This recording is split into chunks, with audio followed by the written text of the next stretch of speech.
Jeremy and Reese, thank you very much for sharing your musical gifts with us. We really appreciate that. Thank you so much. And Sam, thank you for your remarks. We really appreciate those as well. Thank you. Our third speaker this evening is Kate Kendell. Kate Kendell is the Executive Director of the National Center for Lesbian Rights, a national legal organization that fights for the civil and human rights of lesbian, gay, bisexual, and transgender people and their families through litigation, public policy advocacy, and public education. Through direct litigation and advocacy, NCLR works to change discriminatory laws and to create new laws and policies protecting the LGBT community. Kate grew up as a Latter-day Saint in Utah. After receiving her JD from the University of Utah College of Law in 1988 and a few years practicing corporate law, she pursued her real love, civil rights advocacy, and became the first staff attorney for the American Civil Liberties Union of Utah. There she directly litigated many high-profile cases focusing on all aspects of civil liberties, including reproductive rights, prisoners' rights, free speech, the rights of LGBT people, and the intersection of church and state. In 1994, she joined NCLR as legal director and has been executive director since 1996. During her leadership, the issues facing the LGBT community, from homophobia in sports to immigration policy, have taken center stage in the United States discussion of LGBT civil rights issues. Kate is a nationally recognized spokesman for LGBT rights and has an active voice in major media, including the New York Times, the Wall Street Journal, The Advocate, NPR, CNN, and many others. Despite the national success of NCLR under her tenure, her most rewarding responsibilities still include fostering alliances on the community and organizational levels and advocating from a grassroots perspective on issues concerning social justice.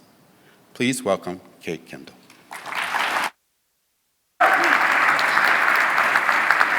Thank you, Fred. Good evening. When Randall emailed me and asked me if I would be willing to come speak and participate in the Affirmation conference, he really had me at hello because it was a chance to come home. I love living in San Francisco. Don't get me, I mean, who wouldn't, right? But every time the plane lands here in Utah, I just feel like, my shoulders drop and just breathe a little deeper. And I will say, it's different here than it used to be, right? And the fact that the Affirmation conference would be here, I mean, this used to be like the belly of the beast, right? And I don't know, it was Pride and this all on one day. Okay, Boyd K. Packer, it's a good thing he's no longer with us. So I feel like, I've had conversations with many people just in the few hours that I've been here, and there are many people here that I've known for a very long time. As Fred said, I did grow up Mormon in Utah, and as I often say, although in this crowd we're all kind of in the same boat, good girl gone bad. But what I'm so struck by being here is that it does really feel like we're in a moment of tremendous change and transformation. I mean, this has clearly been a high watermark year for the LGBT movement, but it's also signaling something very different moving in terms of the way the church interacts with its LGBT members. And this is the beginning of something really big. It used to be, yes, you should clap at that.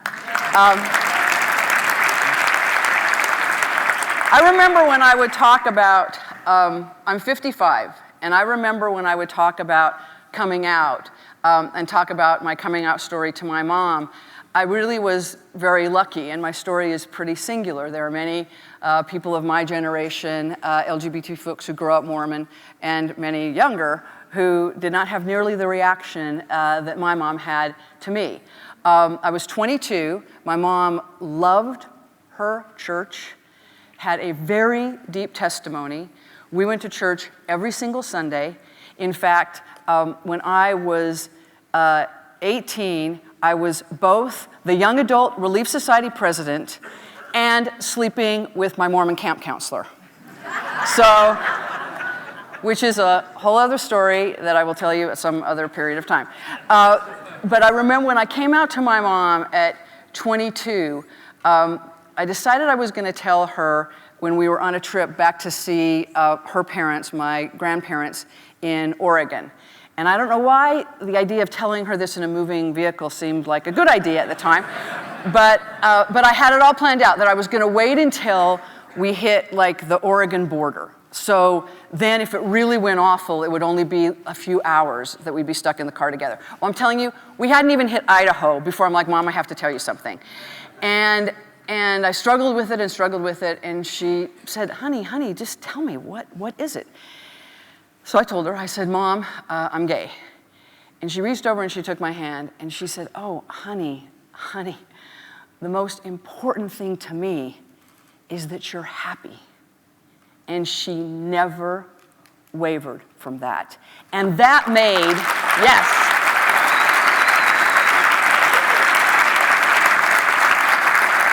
And that made this, the suit. That made this, that made me doing what I do now possible.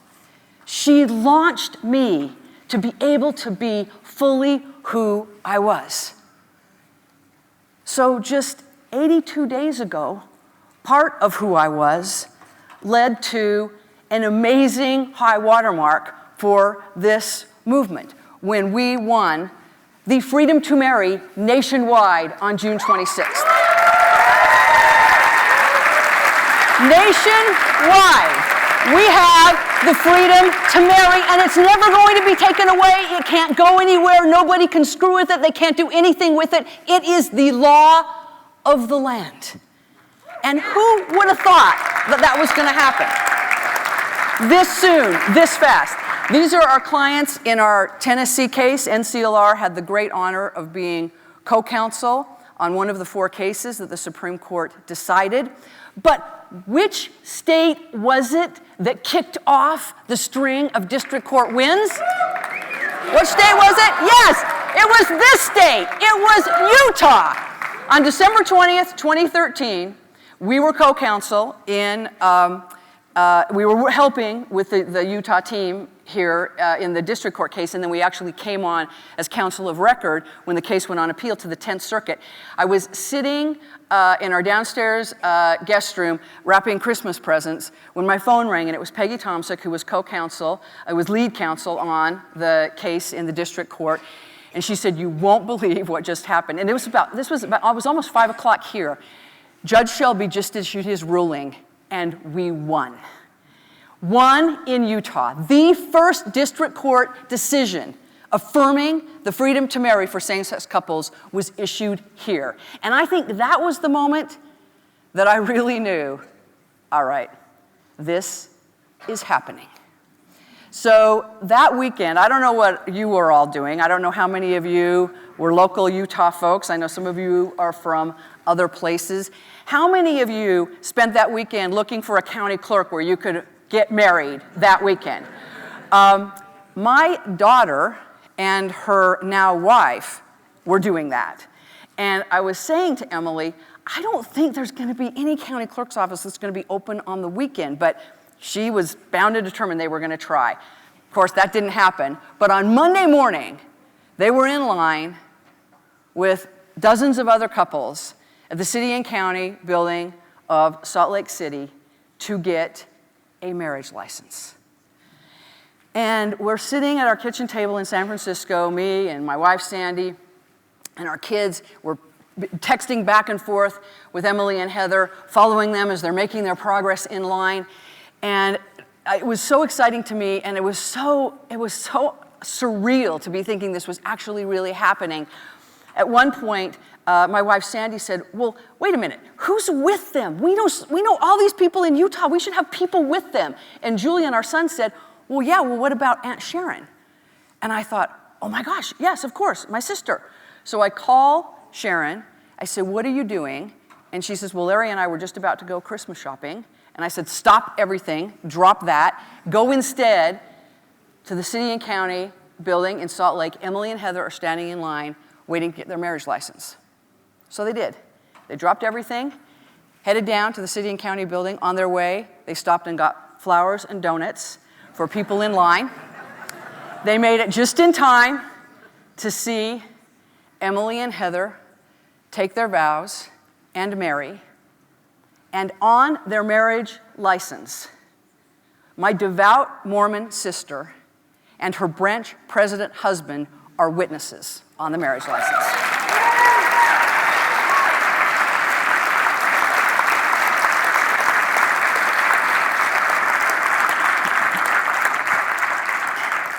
And Emily, my fabulous, beautiful, wonderful daughter, and the love of her life, who I'm liking pretty well too, Heather, are here tonight. Thank you, you guys.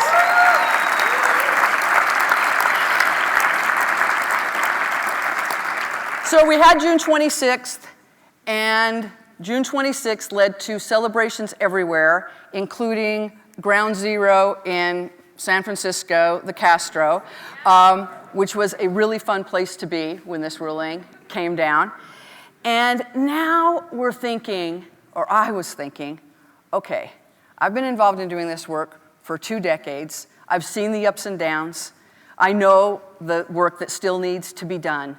But you have to ask yourself, when we have a moment like this moment that I thought 10 years ago was 10 years farther hence, how did this happen?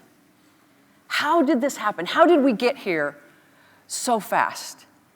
And I think we got here so fast, and it's part of the sense that I'm getting, even though I know there's much more to do. We got here because we've followed the trajectory of every other civil rights movement. We first were there for ourselves, fighting for ourselves, agitating, marching, ruining Thanksgiving dinners because we insisted on bringing our partners back home to Thanksgiving dinner, taking risks, sometimes losing relationships for decades, and then we were joined by unlikely allies. That is the moment every civil rights movement needs. First it's you, then it's the people who love you, the likely allies, the people who love you, who care about you, want to embrace you, want you to succeed. But the moment every civil rights movement needs is the moment when unlikely allies join the fight. And what I mean by unlikely allies are people who don't necessarily have a dog in the hunt. People who may not really know very many gay people, they don't have a close gay relative, they just think about the question, what kind of country do you want to live in? And they answer it by saying, well, you know, I think I want to live in a country where people who love each other have the same right to marry that I've had. They answered that question in our favor. They did something, it's a quote that's attributed to Benjamin Franklin. Benjamin Franklin once wrote, "Justice will not be served until those unaffected are as outraged as those who are." That is how we got to this moment. A collective outrage that it was wrong in a constitutional democracy to exclude an entire class of people from the freedom to marry. But of course, we know that we're not done yet. And we know that we have those who want to stand in our way. We know there are those who want their 15 minutes of fame standing against us, not doing their job, and using religion as a weapon.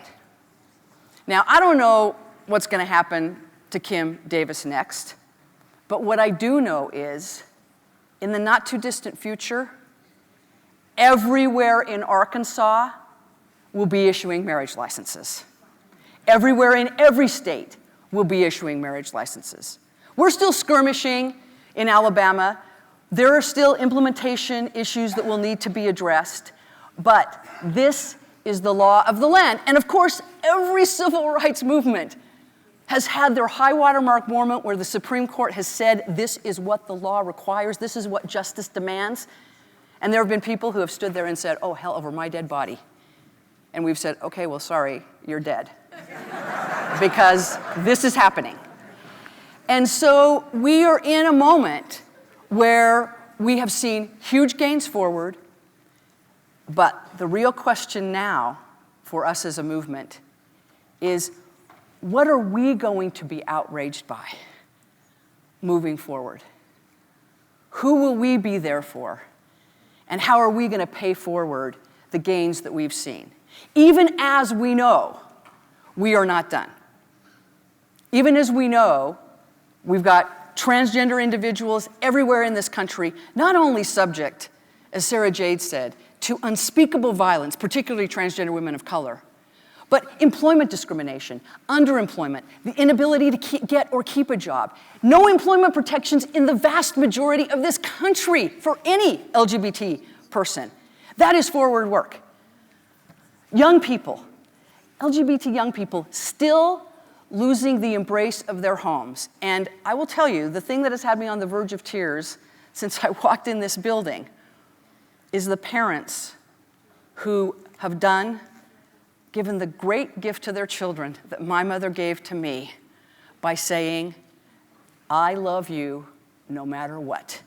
And those parents are here, and their kids are going to be better for that love.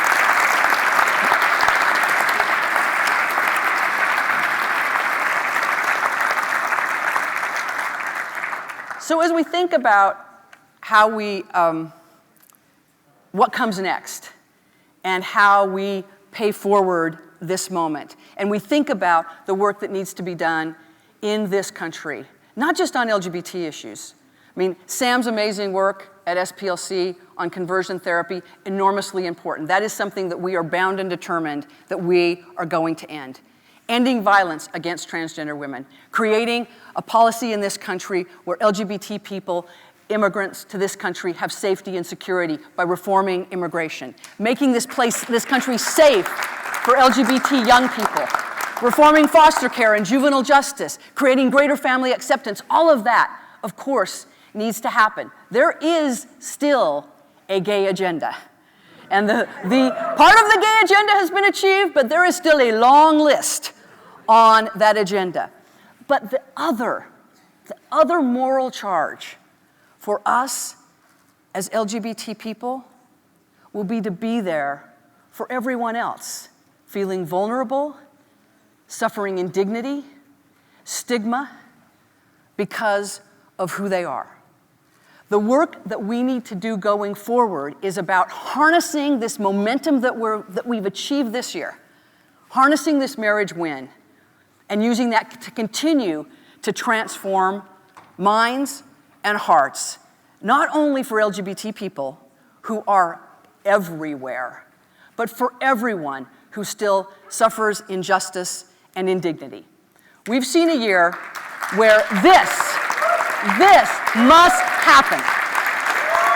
We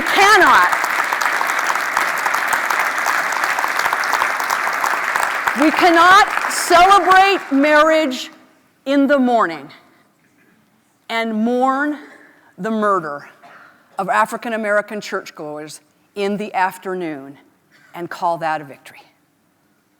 I cannot have my African American son walk out of my house to go hang out with friends, and when he's not back exactly at curfew, fearing that something has happened to him. Not by someone out doing something they shouldn't be doing, but by the police. That is a situation, that is a set of circumstances that we have a responsibility to transform. Months ago, I spoke at our family's spiritual home, and I'm using the word family super loosely because it's actually really Sandy and our kids.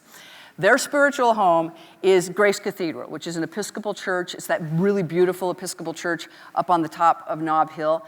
I will go when Sandy insists that I go.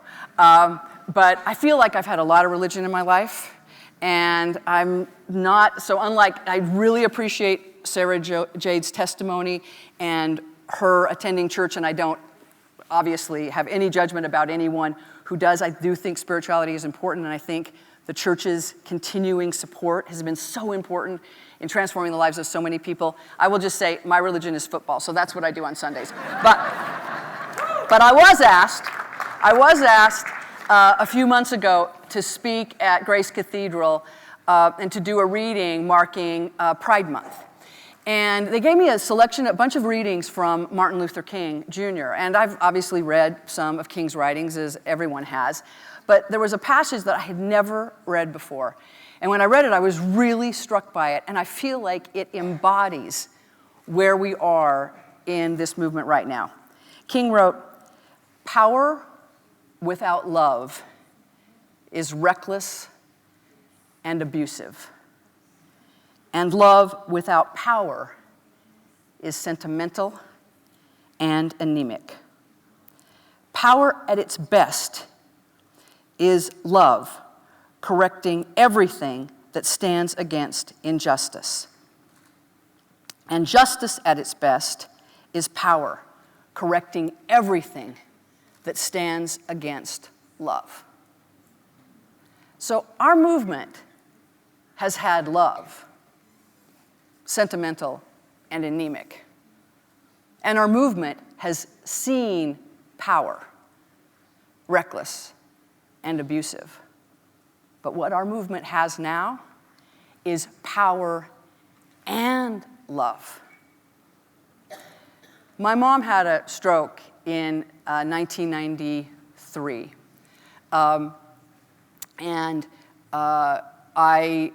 It was a very serious stroke.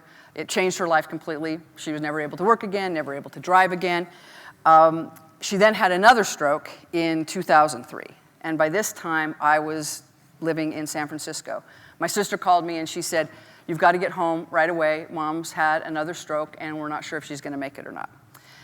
So of course I rushed home, not sure if I'm going to make it, get off the elevator at the hospital, Sharon's standing right there. And she says, "Well, she's okay. She's clawing her way back." So now she claws her way back from yet another stroke, right? I'm there 6 weeks later, on and off, and 6 weeks later, she is now making a miraculous recovery, but still very confused, can't get all her words together. I'm there one afternoon when the speech therapist comes to take her to speech therapy. And I have to say, and this is a crowd that will understand it, when I first met the speech therapist, I thought, oh, she looks like she goes to our church. And then I realized, okay, it could either be a lesbian or a Mormon housewife. It's actually impossible to tell half the time. And pretty soon it'll be both. You could be both, actually. So she's taking my mom to speech therapy, and she's asking my mother what would normally be very simple questions. Afton, my mother's name Afton. Afton, tell me how many children you have. Tell me where your children live. Tell me what your children do for a living. And my mother is really struggling through these very, very simple questions, right, to get all the words together. Then she gets to the question, well, why don't you tell me what your children do for a living? So my mother struggles through my brother, and she struggles through my sister, and she gets to me, and the speech therapist says, well, Kathy's here. My family calls me Kathy. Kathy's here from San Francisco. Why don't you tell me what Kathy does for a living? And I'm thinking, this is going to be fascinating. And my mother says, well, what Kathy does is very important. She takes care of all the lesbians and gays in the world.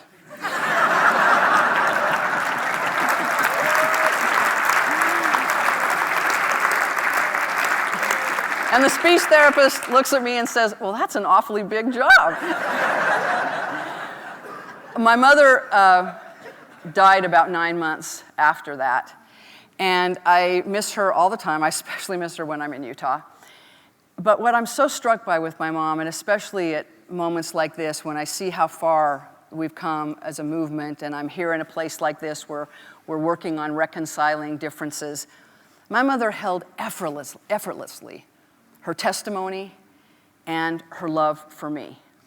So how I pay that forward is always believing that that reconciliation is possible.